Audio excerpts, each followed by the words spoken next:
Nikah muda, kenapa tidak? Kurang lebih sekitar 100 muslimah berkumpul dalam sebuah majelis di Aula Fakultas Ilmu Komputer Universitas Indonesia. Iya, di sini mereka menimba ilmu tentang pengetahuan bagaimana seorang muslimah bersikap ketika telah menikah. Karena itulah, majelis ini pun memiliki nama yang unik. Namanya Sekolah Bidadari Surga. Mereka hanya tahu bahwa menikah itu enaknya saja, tapi nggak tahu bagaimana cara untuk bisa menghadapi hal-hal yang negatif dari pernikahan. Nah, hal-hal ini adalah hal yang minus dari kampanye nikah muda tersebut. Layaknya sebuah sekolah, Sekolah Bidadari Surga juga melakukan proses seleksi kepada ratusan calon peserta yang telah mendaftar via web sebelum menempuh ajaran baru. Beberapa pertanyaan seleksi pun diberikan, semuanya tentang visi dan misi perempuan dalam membentuk sebuah keluarga. Setelah masa seleksi selama 1 bulan dilakukan, para siswa baru pun akan dipertemukan. Mereka akan menjalani serangkaian program belajar selama hampir setahun.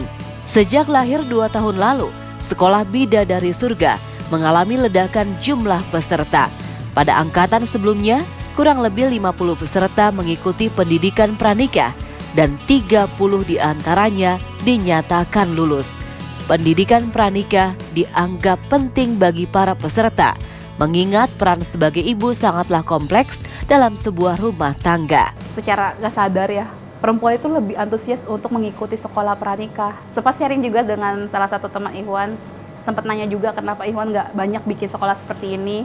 Karena kata mereka, perempuan itu memang butuh karena akan jadi ibunya anak-anak dan akan jadi partnernya dari sang suami. Nah, suami ini teman-teman Ikhwan ini berpikir bahwa mereka hanya perlu mempersiapkan secara materialistis, secara materi.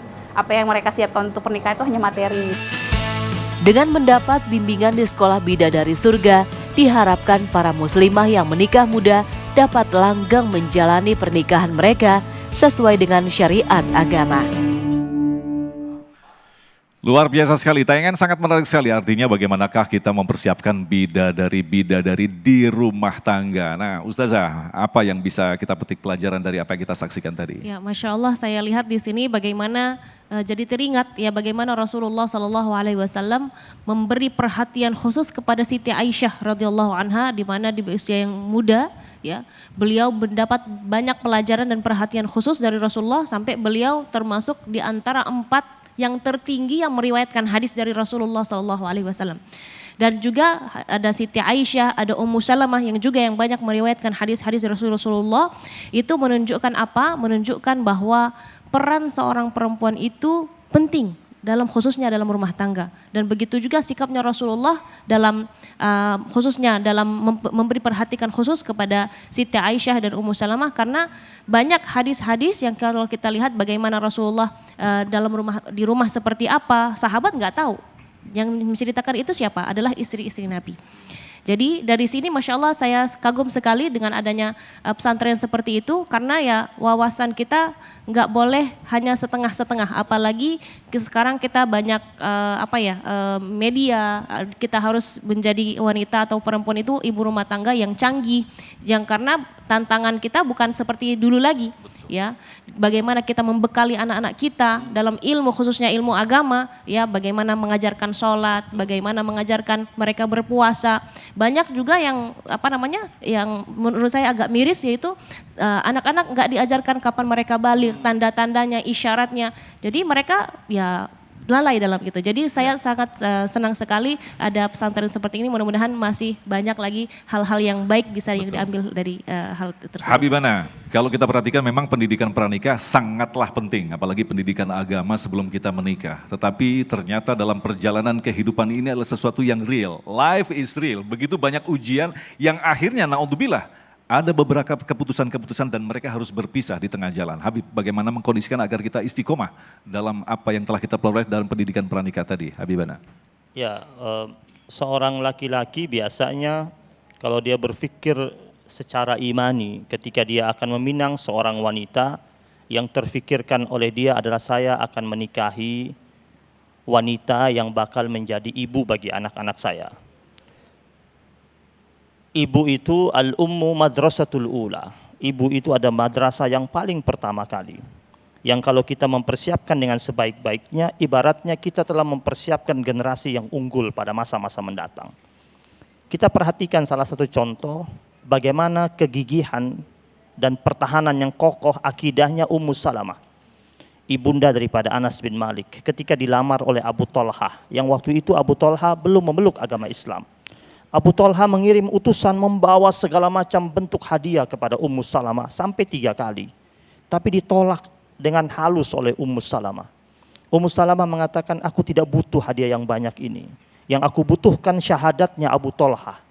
Dan Abu Talha akhirnya meminang Ummu Salamah dengan 2 kalimat syahadat yang dalam catatan sejarah tercatat sebagai mahar yang termahal dan terindah di dunia pada waktu itu.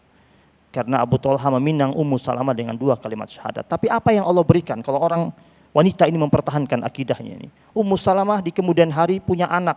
Hasil pernikahannya dengan Abu Talha, punya anak namanya Abdullah bin Abi Talha. Dari Abdullah bin Abi Talha punya anak 10 orang laki-laki, 10-nya hafal Quran. Anugerah Allah. Ya. Fadlullah yu'tihi may yasha. Dari 10 orang yang hafal Quran itu, ada 5 orang lagi di antara mereka itu adalah ahli hadis. Di antaranya ada namanya Ishaq bin Abdullah bin Abi Talha, salah satu ulama rujukan ahli hadis sampai saat ini. Jadi wanita yang mempertahankan akidahnya dan keimanannya, Allah akan jaga generasi dan keturunannya. Wallahu a'lam. Ustadz Fatih silakan, ada yang ingin disampaikan dari apa yang telah kita saksikan tadi? Iya, satu hadis indah dari Rasulullah. Begitu Rasulullah mengangkat harkat derajat wanita. Khuz an Aisyah nisfa dinikum. Ambillah setengah agama kalian dari Aisyah. Tadi kata Ustazah, kalau di luar kita bisa tahu, sahabat paham. Tapi kalau di rumah, yang paham kan istrinya. Ana al-tafukum bin nisa. Aku adalah seorang suami yang paling romantis terhadap wanita. Siti Aisyah binti Abu Bakar. Gak pernah Rasulullah manggil Isyah, bikinin kopi rada kental ya, kagak pernah. Yang dipanggil ya Humairah, wahai istriku sayang, yang cantik jelita, very cute. Gitu. Ada yang nyeletuk Ustadz Agung. Ustadz, kenapa bang? Kalau Siti Aisyah emang merah, kemerah-merahan cakep, dipanggil Siti Aisyah, Humairah cakep, pas. Urusan sama abang apa? Bini gua hitam. Kagak kena dipanggil ya Humairah, panggil aja bang, ya Hajar Aswad. Saudara, menyambung dari Habib, An-nisa imadul bilad. Perempuan itu tiangnya satu bangsa. Oi. Kalau perempuannya hebat, bangsa Indonesia lebih hebat. Bangsa manapun, negara manapun, pasti ibunya hebat. Seorang suami hebat, pasti di belakangnya ada seorang istri yang hebat. Bagaimana 2 orang istri? Ceplosan beb. Saudara, coba lihat nih. Masjid Al-Jihad, tanpa ada doa daripada orang-orang tua kita, nggak ada regenerasi begini. Maka 20 tahun akan datang. Indonesia hebat kalau bundanya hebat-hebat. Semuanya insya Allah bunda-bundanya soleh dan soleha. Terus doakan anaknya insya Allah menjadi orang yang terbit dan tangguh. Wallahu a'lam. Amin ya rabbal alamin. Terima kasih Kiai Fatih, Habibana Abdurrahman, Ustazah Nabila yang telah memberikan ilmu yang sangat luar biasa sekali berkaitan dengan tema kita, menjemput kematian. Suatu saat kematian akan melampaui kita menjemput orang lain. Dan suatu saat kematian akan menjemput kita sendiri dan melampaui orang lain. Insya Allah kelak kita akan dijemput oleh kematian dalam kondisi husnul khotimah. Tetaplah bersama kami, Damai Indonesiaku.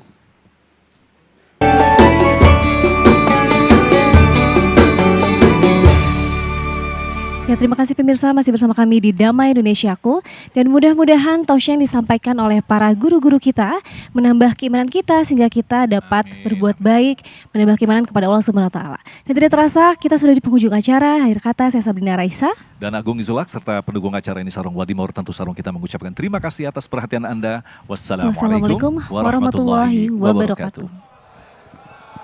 A'udzu billahi minasyaitonir rajim. Bismillahirrahmanirrahim. Allahumma shalli wa sallim ala sayyidina Muhammadin wa ala ali sayyidina Muhammad. Ya Allah, ya Tuhan kami, perbaikilah agama kami yang merupakan penentu kebaikan semua urusan kami. Dan perbaikilah urusan dunia kami, ya Allah, yang merupakan tempat hidup kami. Dan serta perbaikilah, ya Allah, akhirat kami yang merupakan tempat kembalinya kami selamanya. Jadikanlah masa hidup kami, ya Allah, sebagai penambah kebaikan bagi kami. Dan jadikanlah kematian kami, ya Allah, sebagai penghalang bagi kami dari semua segala macam bentuk keburukan. Ya Allah, akhirilah hidup kami dengan Islam. Ya Allah, akhirilah hidup kami dengan Islam, dengan membawa iman, dengan kebaikan, dengan kebahagiaan, dengan husnul khatimah.